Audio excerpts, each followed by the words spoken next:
Hey everyone, I'm in Medieval Dynasty and I want to explain the inventory system for you. So I'm going to flick into this by hitting the screens button on the Xbox, and I'm going to turn my camera off so you can see fully what is going on here. So basically what we've got is this entire page. It has lots of information on it. On the left hand side we have the inventory. And here I've got these little tabs just above, which I'll move with the D-pad across so I can narrow these down. So the first one shows everything. The second one just shows my tools, and then my clothes, my consumables, my crafting stuff, and my miscellaneous stuff, namely my coin. So it gives you lots of information. If you look just down the bottom, it'll tell you a bit about each of these things here. So it's quite nicely organized, and you can see the durability of things. So this is 100 of 100, how much weight it is, how much it's worth in theory. You'll never get that price from a seller, but that's, if you wanted to purchase it, how much it would cost, what sort of type of thing it is. Lots of information. You see it says a type of crafting material gathered from animals using a knife can be used for blah blah blah blah blah. You get the idea. So quite a useful thing. Now on the right hand side, some of the things can be put on ransomware or ransomware, I suppose. And you can see it's got this fearsome cap on at the minute, fur caplet, hose, shirt, shoes, and thick leather gloves. Now, any of those, you can see they correspond to the little diamonds on the right-hand side. If I want to get rid of them, if you look down the bottom, on the bottom right, it says A to unequip. So I can take those gloves off if I wish. And you can see the sort of middle diamond on the right-hand side, the left set of diamonds. I'm now missing something there. I show no gloves. So I put it back on again. The gloves are there and then off again. So I'm just pressing A to unequip and equip. You also get a little hint on the left-hand side by the thick leather gloves. You see there's a little circle that appears as I do that, so I can see what that's doing. And again, we're getting more information here. So it's saying these give minus 5% heat protection, plus 10% cold protection. So they give me some idea of how things are working. So the other stuff that we've got here, if we look on the right, are the character parameters. So you've got things like the health. So you want that good. So you can see at the minute my water is looking shocking, so we need to fix that. So let's do that. So if we go right over to the next page here, and I have, let's see whether I can do it. Yeah, I can, because I've got a bucket of water. I can drink this. So I can press A, and you see my water has improved there. And I'll do it again, and I'll do it again. So I've saved myself there with my water. The one below that is poison. So that was the blue bar. Actually, we should go top to bottom. Health is the red one. That one you can improve with certain things. So, for example, this daisy, if you look on the left-hand side, it gives plus 2 health. So we're at 97.9. If I press A, we're now at 99.9. So the daisy also gives 25% less water consumption. So it reduces the feeling of thirst.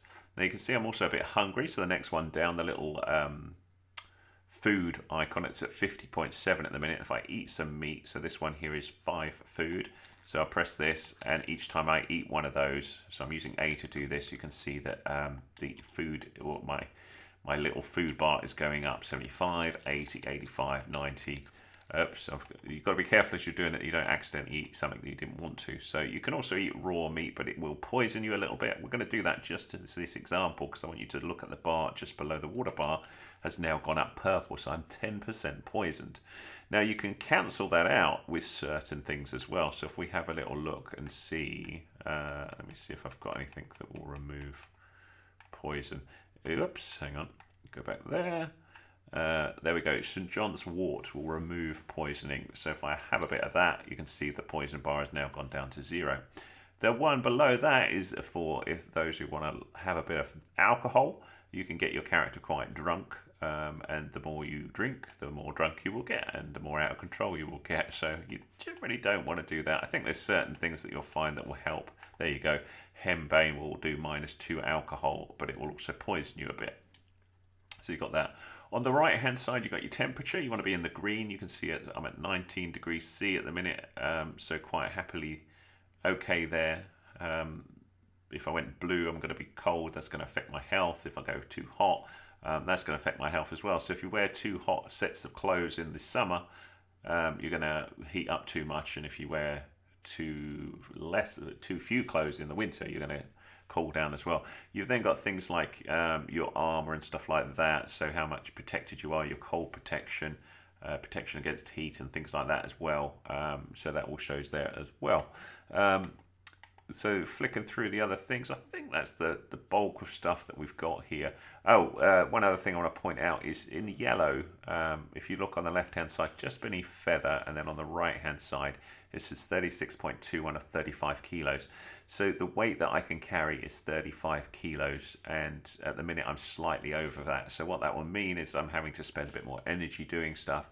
I could lower this a bit by if we drink a bit more or eat a bit more. So you can see I've got 8.15 weight here of berries, and if I just chomp a little bit more here, that weight's coming down a little bit. I'll eat a bit more, and hopefully there we go. So now the weight is saying I'm within the acceptable weight of 35 kilos of how much stuff I can carry. The other thing I want to show is the quick slots on the right hand side just beneath the main character, and if we go over to our weapons, so I'm using the D-pad here to come across. You've got all these different things that we can apply. You can see everything is assigned to a quick slot at the minute. So the bow's sitting in number 1. So can you see it's highlighted on the right hand side, number 1. So if I press A, that now comes out of number 1. And if I press it again, it will then highlight which of these quick slots I want to put it in. So I could put it in 8, for example. And if I want to unselect it from 8 again, I can do the same thing. So we'll press the bow and put it in number 1 again. You can do the same thing with arrows as well. So you can see these arrows are equipped because there's a little circle next to them. But if I press it, they become unequipped here. So certain things you can, assign on the right hand side. So you can see I've got a bag assigned there. Yeah, just many different things where you can assign stuff. So that's generally how it all works with the inventory. So lots of useful information there as you go through. And if you're finding you're carrying too much, then of course what you want to be looking for is storage areas. So as you build your buildings and stuff, you can chuck stuff in chests. So if we go over here, we have access to our inventory. If I press left trigger, I go over to this side. If I wanted to chuck some of this stuff in here, I could do so. For example, let's chuck a daisy in here. So I'll just chuck one over like that. And that's going to reduce the weight that my character's carrying. So not the chest can't hold everything, but that's a way of lowering your inventory. That's it, my friends. So let me pop my camera back on for you again. That's hopefully explained how the inventory system works. If you're saying, hey man, it's inventory, that's the difference between UK and US. So that's why I say inventory. We say inventory. I know it's got no RY, but we just say that, man. So hopefully that was useful for you. If it was, thumbs up, much appreciated. Any comments welcome. If you're stuck on anything on Medieval Dynasty, hit me up with a comment. I'll do my best to help. I'm learning lots about the game, and it's a good fun game to play. So if you want to see more tutorials, see the end of this video in the playlist, or hit that subscribe and be kept up to date with my latest and greatest. Thanks so much.